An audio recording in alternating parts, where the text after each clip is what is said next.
सुबह के 9 बजने वाले हैं और बुलेटिन की शुरुआत करते हैं उस बड़ी खबर के साथ जिससे पूरा देश दहशत में है। ओडिशा के बालासोर में एक बड़ा ट्रेन हादसा हो गया है जिसमें अब तक 233 लोगों के मारे जाने की खबर सामने आई है, जबकि 900 से ज्यादा लोगों के घायल होने की खबर है। रेल मंत्री अश्विनी वैष्णव और ओडिशा के मुख्यमंत्री नवीन पटनायक इस वक्त दुर्घटना स्थल पर मौजूद हैं। रेल मंत्री ने दुर्घटना स्थल का जायजा लिया। रेल मंत्री करीब 1 घंटे से ज्यादा वक्त से वहां पर हैं। रेल मंत्री ने कहा कि हादसा की जो वजह है, हादसे के कारण उनकी जांच की जा रही है और इस हादसे की जांच के लिए एक हाई लेवल कमेटी बनाई गई है। कमिश्नर रेल सेफ्टी इस हादसे के इंडिपेंडेंट जांच करेंगे। इस बीच रेस्क्यू और रिलीफ के काम पर सबसे पहला फोकस है। रेल मंत्री ने कहा कि अभी रेस्क्यू ऑपरेशन पर ध्यान दिया जा रहा है। बोगियों को काट करके उनके अंदर फंसे हुए लोगों को निकालने का काम किया जा रहा है। एनडीआरएफ के साथ साथ आर्मी के लोग भी लगातार रेस्क्यू ऑपरेशन में लगे हैं। अब तक 900 से ज्यादा लोगों को बाहर निकाल लिया गया है। तो इस हादसे में रात भर से रेस्क्यू ऑपरेशन जारी है। बालासोर जिले में हुई इस ट्रेन घटना में स्थानीय लोग और रेस्क्यू टीमें बोगियों के अंदर फंसे लोगों को लगातार निकालने की कोशिश कर रहे हैं और मौतों का आंकड़ा भी लगातार बढ़ता जा रहा है। ये संख्या भी लगातार बढ़ रही है। 233 लोगों की अब तक जान जा चुकी है। 900 लोग करीब जख्मी हैं जो आसपास के अस्पतालों में भर्ती करवाए गए। नौसेना के भारतीय वायुसेना के हेलीकॉप्टर मौके पर मौजूद हैं जो लोगों को एयरलिफ्ट करके अस्पतालों तक पहुंचा रहे हैं। एक दिन के राजकीय शोक का आज के लिए ऐलान किया गया है ओडिशा में इस हादसे की वजह से। और ओडिशा के मुख्यमंत्री नवीन पटनायक भी इस वक्त घटनास्थल पर हैं और रेल मंत्री भी घटनास्थल पर पहुंचे हुए हैं। रेल मंत्री हादसे की बारीकियों को समझने के लिए खुद बोगियों के अंदर जा रहे हैं, बोगियों के नीचे से निकल रहे हैं कि आखिर इतना बड़ा हादसा कैसे हुआ है। जो इंजीनियर्स वहां पर मौजूद हैं वो रेल मंत्री को अपडेट कर रहे हैं, वो जानकारी दे रहे हैं कि आखिर इतने बड़ा हादसा कैसे हुआ हो सकता है। अभी तो सिर्फ अंदाजा लगाया जा रहा है, लेकिन एक डिटेल रिपोर्ट जब आएगी तो पता चलेगा कि आखिर इतना बड़ा हादसा जहां पर 233 लोगों की जानें गई हैं और यह आंकड़ा भी बढ़ सकता है, इस बात की आशंका जाहिर की जा रही है। रेल मंत्री अश्विनी वैष्णव ने इस हादसे को लेकर के क्या कहा है, सुनिए।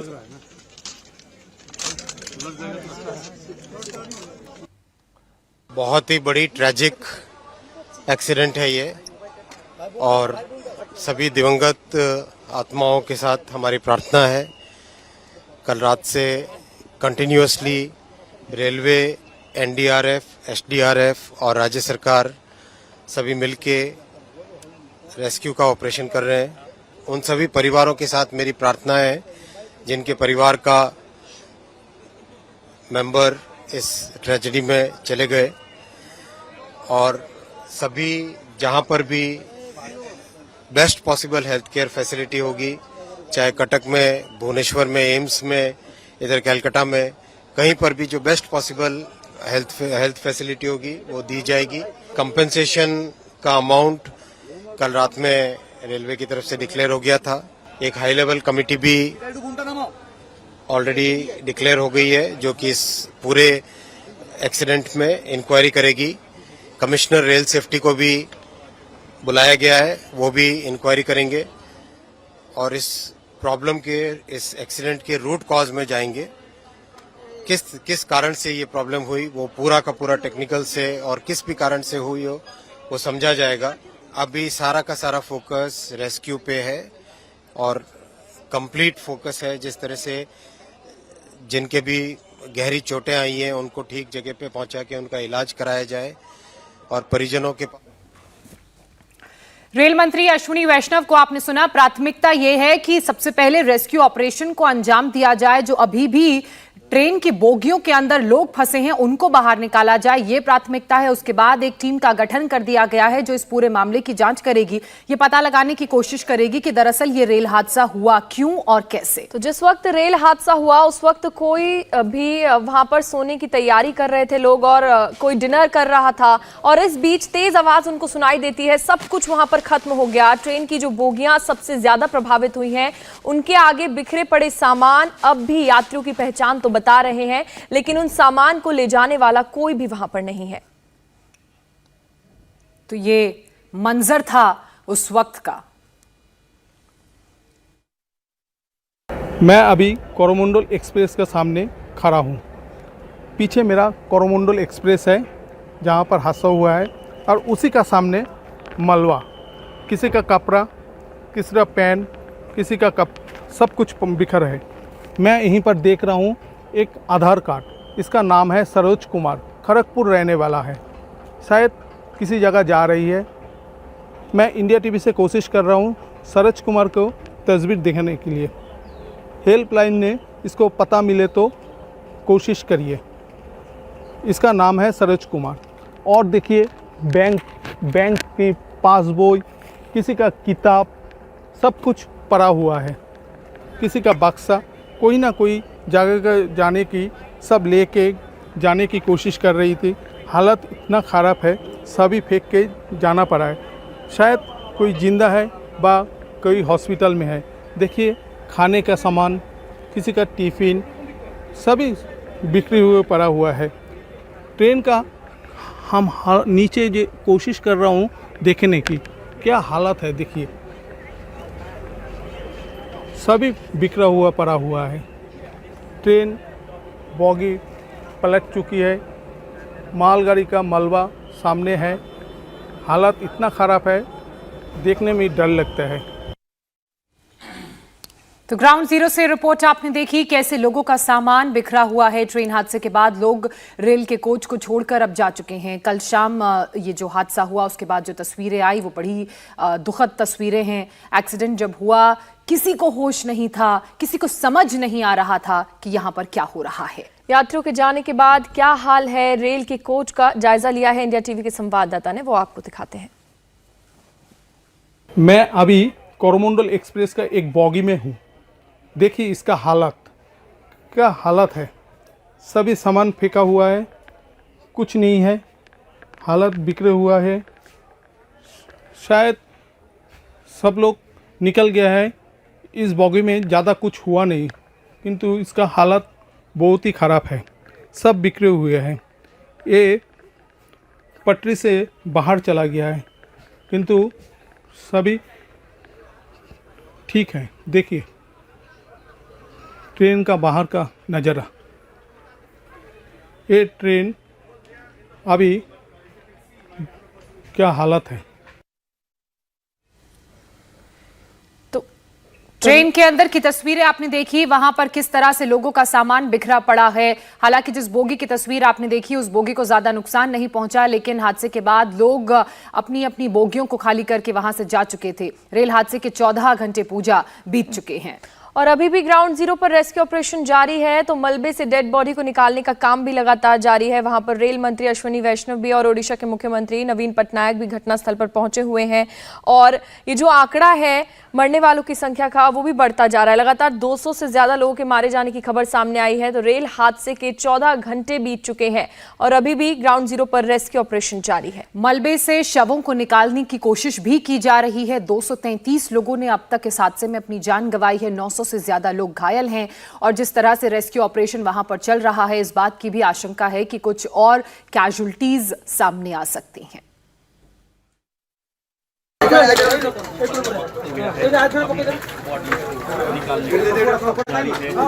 देखिए फिर एक बॉडी निकल रही है, बॉडी को लेकर निकल जा रही है। देखिए हालत क्या है, एक बॉडी फिर और एक बॉडी फिर निकली है, निकल के लेके जा रही है एनडीआरएफ की टीम। मैं कोशिश कर रहा हूँ दिखाने के लिए।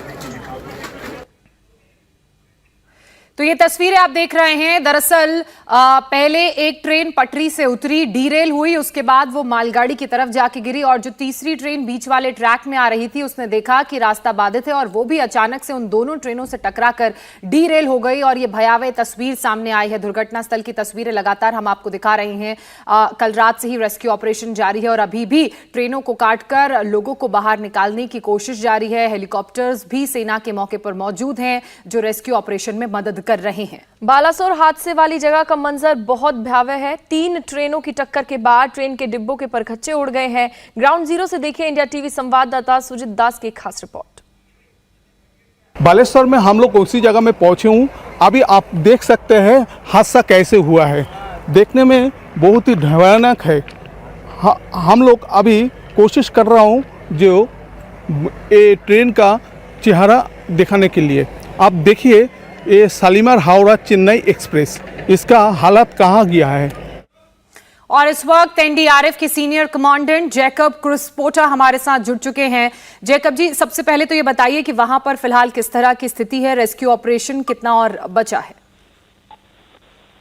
रेस्क्यू ऑपरेशन रात भर चलता रहा और सभी टीमें, हमारी एनडीआरएफ की 7 टीम थी और बाकी ऑर्डर ऑफ की टीम और लोकल वॉलंटियर्स भी थे, सभी मिलजुल के रेस्क्यू ऑपरेशन रात भर किए। अभी भी चल रहा है और जो भी बॉडीज जो है बची हुई है उसको अभी निकाला जा रहा है। जी, कैजुअलिटी के मैं नंबर की बात करूं तो कितनी संख्या है? घायलों को कहां कहां अस्पताल में पहुंचाया जा रहा है इलाज के लिए?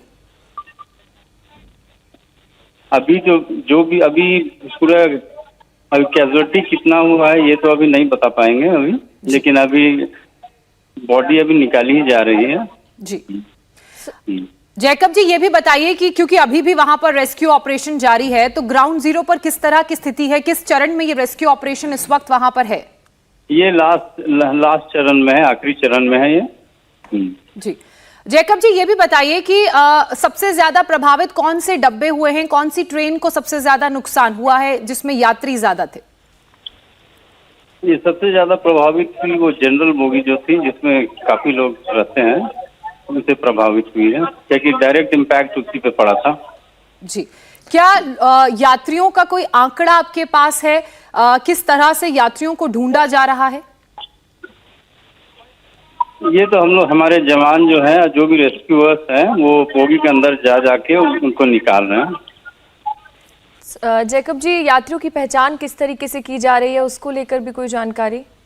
नहीं, वो पहचान तो अलग एडमिनिस्ट्रेशन करा रही है, हमारा काम है उनको रिट्राइव करना, जो कार्य हम कर रहे हैं। जी अच्छा, सेना और एयरफोर्स की टीमें भी वहां पर मदद के लिए पहुंची हैं, वो किस तरह से टीम की, एनडीआरएफ की टीम की और जो लोकल टीमें हैं उनकी मदद कर रही हैं? नहीं, हम एनडीआरएफ वाले और ऑर्डर ऑफ वाले लोकल वॉलंटियर्स हम लोग एक साइड में अपना काम कर रहे हैं हम लोग। जी चलिए जैकब जी, बहुत शुक्रिया तमाम जानकारी के लिए। आगे भी हम आपसे अपडेट लेते रहेंगे। तो एनडीआरएफ के सीनियर कमांडेंट जैकब को आपने सुना, उनका ये कहना है कि रेस्क्यू ऑपरेशन अभी अपने अंतिम चरण में है। बहुत से लोगों को निकाल लिया गया है, लेकिन जो जनरल डब्बा था वो सबसे ज्यादा प्रभावित रहा, क्योंकि सबसे ज्यादा इम्पैक्ट उसी पर पड़ा। ऐसे में अब एक एक बोगी के अंदर जाके लोगों की तलाश की जा रही है, उन्हें बाहर निकाला जा रहा है। मौके पर बसेस, एम्बुलेंस भी तैनात कर दी गई हैं और उन्हीं से घायलों को अस्पताल ले जाया जा रहा है। तो बालासोर हादसे वाली जगह का मंजर बहुत ज्यादा भयावह है। 3 ट्रेनों की टक्कर के बाद ट्रेन के डिब्बों के परखच्चे उड़ गए हैं। ग्राउंड जीरो से आपको एक और रिपोर्ट दिखाते हैं सुजीत दास की। बालेश्वर में हम लोग उसी जगह में पहुंचे हूँ। अभी आप देख सकते हैं हादसा कैसे हुआ है, देखने में बहुत ही भयानक है। हम लोग अभी कोशिश कर रहा हूँ जो ये ट्रेन का चेहरा दिखाने के लिए। आप देखिए, ये शालीमार हावड़ा चेन्नई एक्सप्रेस, इसका हालत कहाँ गया है। आप देख सकते हैं पहिया कहाँ तक पहुँचे हैं। और ये है पेंटी कार का हालत देखिए कैसे हुआ है। इतना बड़ा हादसा शायद इस साल में हुआ नहीं, ये हादसा सबसे बड़ा है। आप देखिए क्या हालत है, पहिया एक भी पटरी में नहीं है। हादसे का इलाका में अभी सिर्फ पुलिस और एनडीआरएफ का टीम काम कर रही है। गांव का आदमी लोग सभी भरा हुआ है। आप देखिए रेस्क्यू टीम लगभग ख़त्म हो चुकी है और सभी लोग हॉस्पिटल की तरफ पहुंच रही है। अभी देखिए पहिया का हालत देख सकते हैं, ये ट्रेन कहां तक पहुंची है। इतना बड़ा हादसा। हम लोग कोशिश कर रहे हैं ट्रेन की दूसरी ओर जाने की। अब देखिए ट्रेन का हालत कैसे है। ये भयानक हादसा है। हादसे के आप देख सकते हैं एनडीआरएफ की टीम लगातार काम कर रही है। जनरेटर, गैस कटर सभी लेके पहुंच रही है। आप देखिए क्या हालत है। पहले आप देख सकते हैं चेन्नई एक्सप्रेस जो हावड़ा से जाने हम लोग कोशिश कर रहे हैं आगे पहुंचने के लिए। आप देख सकते हैं अभी ऊपर में हेलीकॉप्टर भी घूम रही है रेस्क्यू टीम को लेके जाने की कोशिश कर रही है। और ये बड़ा हादसा हम लोग आपको दिखा रहे हैं, ये क्या हालत है। ये है और इस वक्त हमारे साथ ए.के. चौधरी जी जुड़ चुके हैं। ए.के. चौधरी जी, ये जो रेल हादसा हुआ, इसके बारे में क्या क्या जानकारी अब तक लग पाई है? कैजुअल्टीज का नंबर कितना है, घायलों की संख्या कितनी है, ये बताइए। चलिए वापस रुख करेंगे, लेकिन इसी बीच बड़ी खबर आपको ये बता दें कि लास्ट फेज में, अंतिम चरण में रेस्क्यू ऑपरेशन इस वक्त चल रहा है।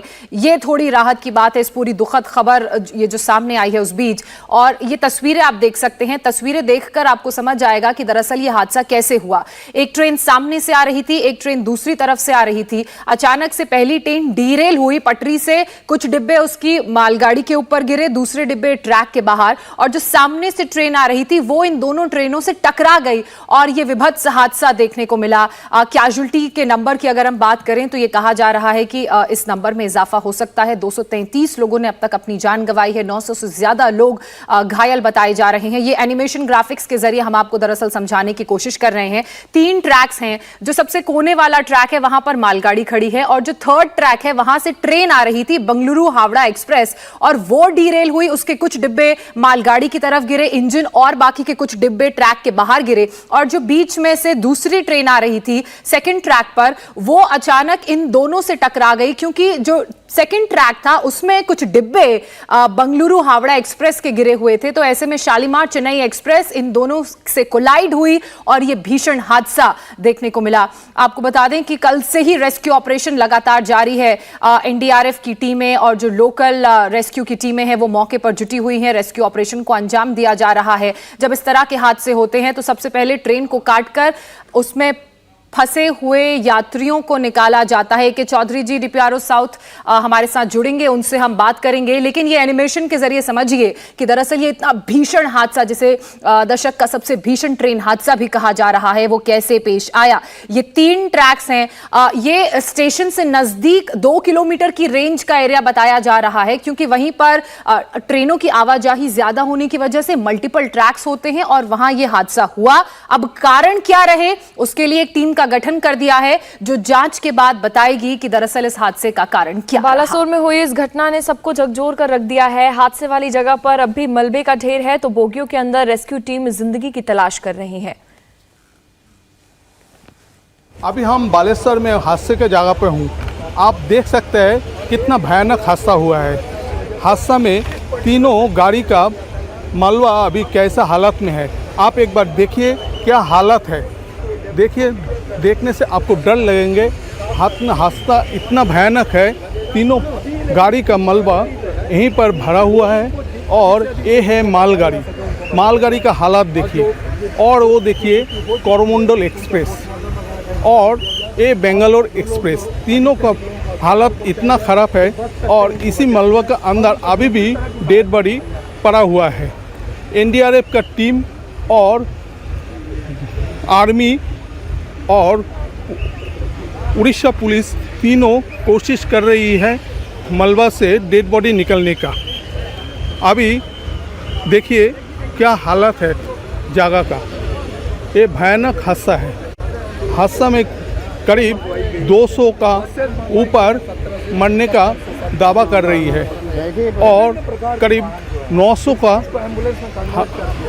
इसमें इंजरी का हालत में पाया गया है। सभी नज़दीक हॉस्पिटल में लेके गया है। ये भयानक हादसा है।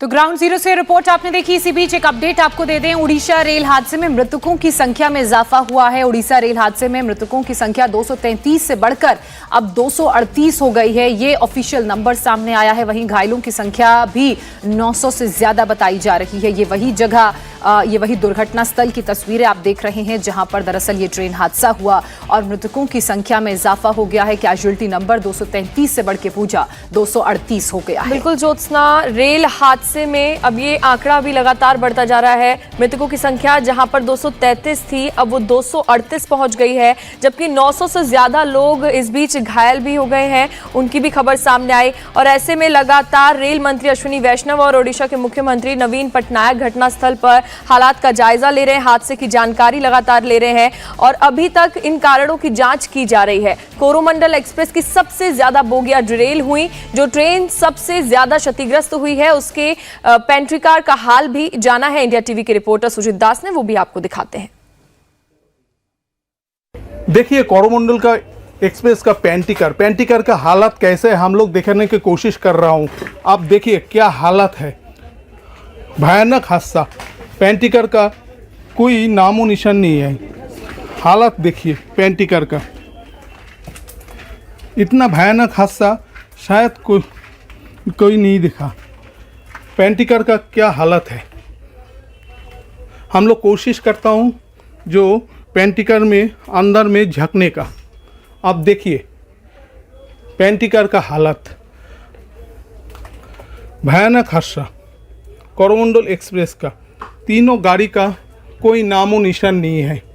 करीब 233 का डेथ टोल अभी तक पुष्टि हुआ है और करीब हज़ारों का ऊपर इंजरी है।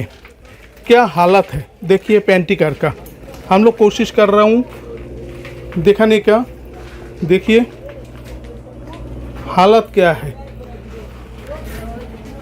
ये पेंटी कार का अंदर में हालत, यहीं पर पेंटी कार में पूजा अर्चना करते थे पेंटी का आदमी लोग। इसका सभी कुछ सामान अभी भी देखने मिल रही है। देखिए क्या हादसा हुआ है। तो ये पैंट्री के अंदर से तस्वीरें आपने देखी, वहां पर किस तरह से हादसे के बाद इंपैक्ट देखने को मिला। बालासोर हादसे में 14 घंटे का वक्त बीत चुका है और अब भी ग्राउंड जीरो पर रेस्क्यू ऑपरेशन जारी है, जो अपने अंतिम चरण लास्ट फेज में चल रहा है। रेल हादसे वाली जगह की भयावह तस्वीरें सामने आ रही हैं। ग्राउंड जीरो पर अभी भी क्या हालात है, जायजा लिया है इंडिया टीवी संवाददाता सुजीत दास ने, वो आपको दिखाते हैं। हम अभी ग्राउंड जीरो में खड़ा है। आप देख सकते हैं तीनों ट्रेन की हादसा कैसे हो गया है। माचिस की डिब्बा जैसा पूरा बिखर हुआ पड़ा हुआ है। आप देख सकते हैं जो क्या हालत है।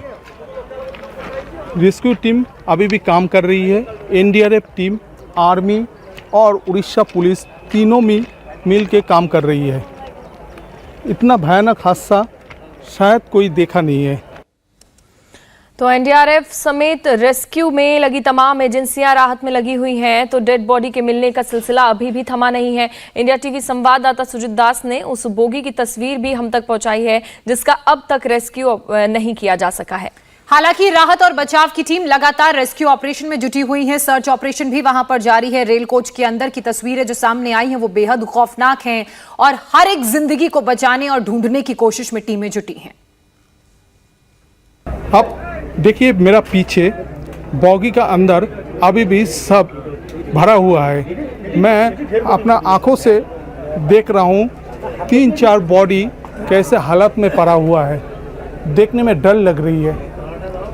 किसी का पैर, किसी में कमर, किसी का हाथ सभी पड़ा हुआ है। मेरा सामने ही 4-5 अभी भी सब यहीं पर पड़ा हुआ है। कितना खतरनाक नज़ारा आप लोग देखिए। एनडीआरएफ का टीम कोशिश कर रही है, आर्मी कोशिश कर रही है इसी को निकलने की। इंडिया टीवी संवाददाता सुजीत दास की आपने रिपोर्ट देखी। सुजीत दास एक ऐसे कोच में पहुंचे जिसमें अब कुछ बचा नहीं है। हादसे के बाद की तस्वीरें बहुत भयावह हैं और ऐसा लग रहा है मानो हादसे वाले इस कोच में शायद ही कोई जिंदा बच पाया होगा। ये तस्वीरें आप देख रहे हैं, ये उस कोच की तस्वीरें हम आपको दिखा रहे हैं जो सबसे ज्यादा क्षतिग्रस्त हुआ है। आपको बता दें कि कोरोमंडल एक्सप्रेस जो डीरेल हुई, बैंगलोर हावड़ा सुपरफास्ट के डब्बों से टकराया, उसको सबसे ज्यादा इंपैक्ट हुआ है, सबसे ज्यादा इंटेंसिटी से वो टकराई। और जो जनरल बोगी के डब्बे हैं वहां पर जो यात्री सवार थे वो सबसे ज्यादा इंपैक्टेड और अफेक्टेड हैं। और ये जो तस्वीरें हमने आपको दिखाई ये उसी जनरल बोगी के डब्बे की हैं और ये जो तस्वीरें हमने आपको दिखाई ये उसी जनरल बोगी के डब्बे की की हैं और इन तस्वीरों को देखकर ऐसा लग रहा था कि शायद ही कोई जिंदगी इसके अंदर बची होगी। बोगी में फंसे शव की तस्वीरें भी हम आपको दिखा रहे हैं। सबसे बड़ी चुनौती यही है कि अब इन लोगों को कैसे बाहर निकाला जाए। जो शव इन बोगियों में फंस गए हैं उनको बाहर निकालना भी एनडीआरएफ के लिए चुनौती। देखिए ट्रेन का हालत, मैं कोशिश कर रहा हूँ बॉगी का अंदर झांकने की। देखिए बॉगी का हालत क्या है। शायद ही किसी को बचने का उम्मीद इधर नहीं है। यहीं से अभी जस्ट एक डेड बॉडी फिर निकली है और एनडीआरएफ की टीम और आर्मी दोनों लगातार काम कर रही है। देखिए ट्रेन का हालत एक बार देखिए, ट्रेन का ऊपर की पोर्शन क्या हालत है। नामो निशान नहीं है बॉगी का। मालगाड़ी का थोड़ा तब भी देखने में ठीक ही लग रही है। देखिए क्या हालत है। जस्ट अभी यहीं से एक डेड बॉडी लेके गया है। तो बालासोर रेल हादसे के 14 घंटे से अधिक का वक्त बीत चुका है और अब भी मलबे में जिंदगी की तलाश जारी है। रेस्क्यू में ओडिशा पुलिस, फायर ब्रिगेड की टीम, एनडीआरएफ और एसडीआरएफ के साथ ही सेना के जवान भी वहां पर लगे हुए हैं।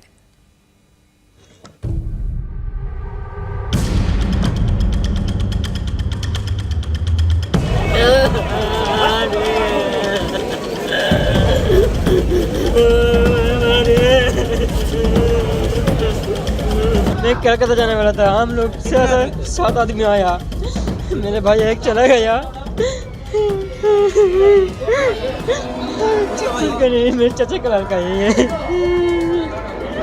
वो सब ये उधर वो सब बीमार है अभी तक।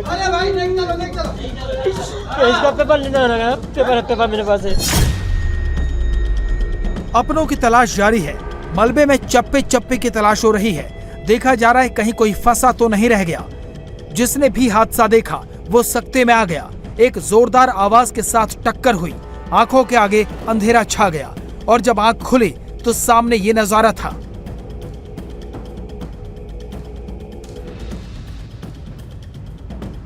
लोहे से बनी बोगियां बुरी तरह टूट चुकी थीं। हर तरफ लोग गिरे पड़े थे। बोगी के टूटे हुए हिस्से गिरे पड़े थे। टक्कर इतनी भीषण थी कि मालगाड़ी के ऊपर ये इंजन चढ़ गया। इस तस्वीर को देखकर आप अंदाजा लगा सकते हैं कि टक्कर कितनी भीषण रही होगी।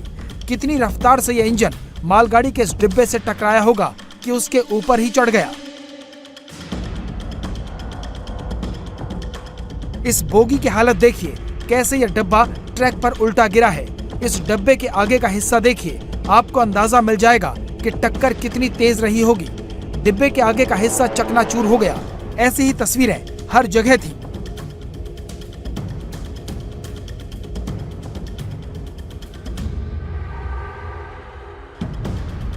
इसी टक्कर में इन बोगियों के अंदर सफर कर रहे कई मुसाफिर अपनी मंजिल तक नहीं पहुंच सके और जो बचे वो अपनों की तलाश करते हुए बिलख रहे थे।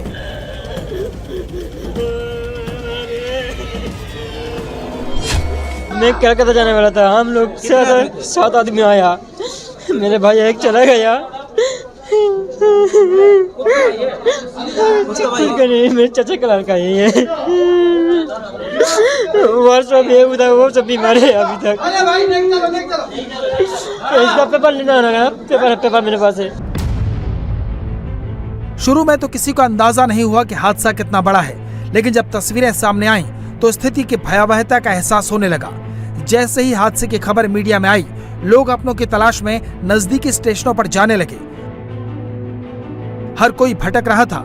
रेलवे ने हेल्प डेस्क बनाकर शुरुआती जानकारी देनी शुरू की, लेकिन हादसा इतना भयावह था कि सारी कोशिशें बौनी नजर आ रही थी। कोरोमंडल एक्सप्रेस में मेरा एक दोस्त था जो कि मतलब बहुत क्लोज है मेरा। मैं जानना मतलब मेरे पास फ़ोन है उनके माँ से कि आप जाके थोड़ा स्टेशन में पता करो कि क्या हुआ क्या नहीं, लेकिन नाम से तो कुछ पता नहीं चलेगा हमें। तो इसीलिए हम सोचे कि एक बार आके स्टेशन से मिल लेते हैं, कुछ अगर हेल्प डेस्क से कुछ सपोर्ट मिलेगा। लेकिन इनके पास तो कुछ डिटेल्स है ही नहीं। अभी तो रेस्क्यू चल रहा है। बालेश्वर में जो जान पहचान ऑलरेडी गए हैं, उधर बहांगा गए हैं, तो वो भी हॉस्पिटल में जाएंगे। देखेंगे अगर कुछ हो पाएगा, कुछ सपोर्ट मिल पाएगा उसकी तरफ से। रेस्क्यू के लिए सबसे पहले आसपास के गांव के लोग आए। जैसे ही टक्कर की भीषण आवाज सुनी, वो समझ गए कि बड़ा हादसा हो गया है। लिहाजा घायलों की मदद के लिए स्थानीय लोगों ने कोशिश शुरू कर दी। पहले पुलिस पहुंची, उसके साथ साथ फायर ब्रिगेड अपने पूरे लाव लश्कर के साथ पहुंचने लगा। एम्बुलेंस भी आ गई, लेकिन लोगों की तलाश खत्म होने का नाम नहीं ले रही थी। लगभग हमारे डिपार्टमेंट की तरफ से क्योंकि हमारा जो फायर ब्रिगेड का जो ऑफिस है यहाँ वो 3 किलोमीटर की दूरी में है, तो 300 प्लस अभी टोटल शुरू से अभी तक रेस्क्यू कर चुके हैं। हम उसका कुछ पता नहीं पाएंगे क्योंकि हम बचाव कार्य में लगे हुए हैं और जो भी रेस्क्यू कर रहे हैं हम उनको एम्बुलेंस के जरिए हॉस्पिटल को भेज दे रहे हैं। सभी बगियाँ जितने भी थे सभी को कहीं कुछ कोई भी छूट ना जाए उसका बार बार उसको देख रहे हैं। हादसे की खबर बालासोर से पहले कटक और फिर दिल्ली तक पहुंची। प्रधानमंत्री नरेंद्र मोदी फौरन एक्टिव हो गए। रेलवे की पूरी मशीनरी दौड़ पड़ी। खुद रेल मंत्री मौके के लिए रवाना हो गए। ओडिशा के सीएम नवीन पटनायक फौरन कंट्रोल रूम में पहुंचे, हादसे की जानकारी लेनी शुरू कर दी। नजदीकी अस्पतालों को तैयार किया गया। जहां हादसा हुआ वहां से भद्रक का अस्पताल नजदीक पड़ता है। रात करीब 10 बजे तक अस्पतालों में मरीजों के पहुंचने का सिलसिला शुरू हो चुका था। डॉक्टरों ने कमर कस ली थी। एट प्रेजेंट यहाँ पे DHH में डिस्ट्रिक्ट हेडक्वार्टर हॉस्पिटल में 150 बेड्स का अराउंड अरेंजमेंट कर दिया है। साइमल्टेनियसली अनदर 150 बेड भी डिफरेंट प्राइवेट हॉस्पिटल्स में we are making it ready. तो अभी जितने भी पेशेंट्स आए उनको एडमिट किया गया है। डिस्ट्रिक्ट एडमिनिस्ट्रेशन स्टेट गवर्नमेंट की तरफ से जितना भी जो भी सपोर्ट 100% सभी को किया जाएगा। ये बहुत बड़ा सैड न्यूज़ है। अभी डिस्ट्रिक्ट प्रशासन पूरा रेडी है। भद्रक से डॉक्टर टीम गए हैं सोरो जहाँ पे स्पॉट में है और काफ़ी डॉक्टर यहीं पे है और पेशेंट को लाने के लिए 20 से ज़्यादा एम्बुलेंस गया है, बसेस गया है और यहाँ पे जो हम लोग भद्रक में जो रिसीव करेंगे पेशेंट 300 के आसपास जो हमको मैसेज आया है उसी हिसाब से यहाँ पे जितना बेड्स है और प्राइवेट जितना हॉस्पिटल है वहाँ पे और एक नया DHS जो MCS जो बना है वहाँ पे भी हम पेशेंट शिफ्ट कर रहे हैं। रेस्क्यू में पहले स्थानीय लोग जुटे थे, फिर पुलिस और फायर ब्रिगेड आई। उसके बाद NDRF और रात को आर्मी ने भी मोर्चा संभाल लिया। पूरे हालात को दिल्ली से कोऑर्डिनेट किया जा रहा था। पल पल की अपडेट ली जा रही थी। जरूरत पड़ने पर दूसरी रेस्क्यू टीमों को भी तैयार कर लिया गया। हर सिचुएशन इस तरह के एक्सीडेंट जो है डिफरेंट होते हैं और जो डिफरेंट होती है उसमें सबसे बड़ा वहाँ का डार्कनेस है और जो बॉडी एक दूसरे के ऊपर यानी कि कोचेज हैं वो एक दूसरे के ऊपर वहाँ पर हैं, तो उसमें से हम बहुत केयरफुली उसको असेसमेंट करने के बाद में जो क्रिटिकल लोग होते हैं, पेशेंट होते हैं, उनको पहले निकालते हैं और बाकी जो इंजर्ड लोग हैं उनको शिफ्ट किया जा रहा है। तो हमारा जो है बॉगीज वाइज जो है उसको सर्च करके उसके असेसमेंट के बाद में ऑपरेशन ऑलरेडी ऑन है। हमारी कंपोजिट टीम रहती है, उसमें सारे उसमें कंपोनेंट रहते हैं, उसमें सर्च एंड रेस्क्यू रहते हैं, डिटेक्शन का रहता है, उसमें मेडिकल कंपोनेंट भी है, कैनाइन भी है, इंजीनियर्स भी हैं, ये सब कंपोजिट टीम हमारी होती है। पूरी रात रेस्क्यू ऑपरेशन चला है। हर मुमकिन संसाधन को रेस्क्यू में झोंक दिया गया। इसके बावजूद देर रात तक अस्पतालों में शवों के पहुंचने का सिलसिला जारी था।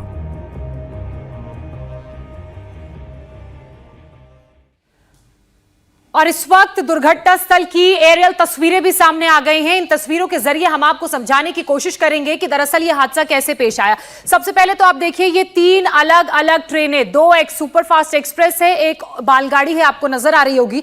ये जो नीचे की तरफ आप देख रहे हैं ये मालगाड़ी है और ये ऊपर की तरफ आप जो देख रहे हैं ये बैंगलोर हावड़ा सुपरफास्ट एक्सप्रेस है और ये जो बीच में ट्रेन दुर्घटनाग्रस्त हुई है ये कोरोमंडल एक्सप्रेस है। हुआ क्या, ये ट्रेन इधर से जा रही थी और ये वाली जो ट्रेन है मालगाड़ी ये इस तरफ जा रही थी और ये वाली ट्रेन अचानक से डीरेल हुई। इसके कुछ डिब्बे ट्रैक के उस तरफ गिरे, कुछ डिब्बे बीच वाले ट्रैक में गिरे जो खाली था और उसके बाद जो यहां से ट्रेन आ रही थी यानी कि कोरोमंडल एक्सप्रेस ये अचानक से इन डीरेल हुए डब्बों से टकराई और कोरोमंडल एक्सप्रेस का इंजन गया सीधे ये जो नीचे मालगाड़ी थी उसके ऊपर कोरोमंडल एक्सप्रेस का इंजन गिरा, वो वाली बोगी गिरी और कुछ डिब्बे इस तरफ गिरे यानी कि जहां पर बैंगलोर हावड़ा एक्सप्रेस के डब्बे डीरेल हुए थे। बताया जा रहा है कि 10 से 12 डिब्बे Bangalore Howrah express superfast express के डीरेल हुए और जो सबसे ज्यादा इंपैक्ट पड़ा वो कोरोमंडल एक्सप्रेस पे पड़ा, क्योंकि आप देखिए बीच वाले ट्रैक में ये ट्रेन आ रही थी और ऑलरेडी यहां पर डब्बे डीरेल हो चुके थे।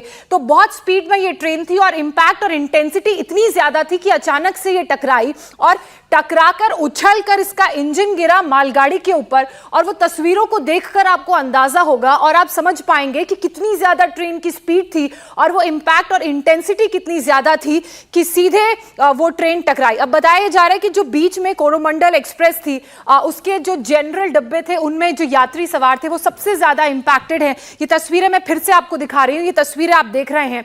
देखिए इन तस्वीरों को ध्यान से देखिए, आपको ये वो एरियल तस्वीरें नजर आ रही हैं। ये है मालगाड़ी, ये आप कोरोमंडल एक्सप्रेस की तस्वीरें देख रहे हैं और ये है हावड़ा एक्सप्रेस। ये ट्रेन निकली थी।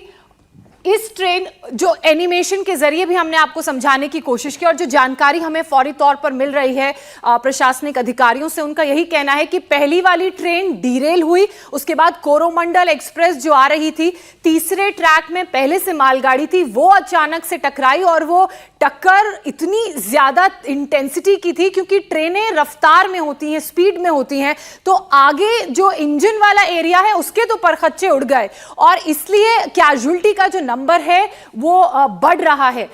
238 लोगों की मौत की खबर सामने आई है जो काल के गाल में समा गए हैं। 900 से ज्यादा लोग घायल बताए जा रहे हैं। अभी भी रेस्क्यू ऑपरेशन जारी है और जो ग्राउंड जीरो से तस्वीरें हमने आपको दिखाई, उन तस्वीरों के जरिए आपने देखा कि बहुत से ऐसी बोगियां हैं जहां पर कुछ बचा नहीं है, जिंदगी की तलाश की जा रही है, सिर्फ लोगों का बिखरा हुआ सामान ही नजर आ रहा है। इंडिया टीवी हर वक्त हर जगह डाउनलोड करने के लिए सर्च करें India TV news Google play store या ऐप स्टोर पर।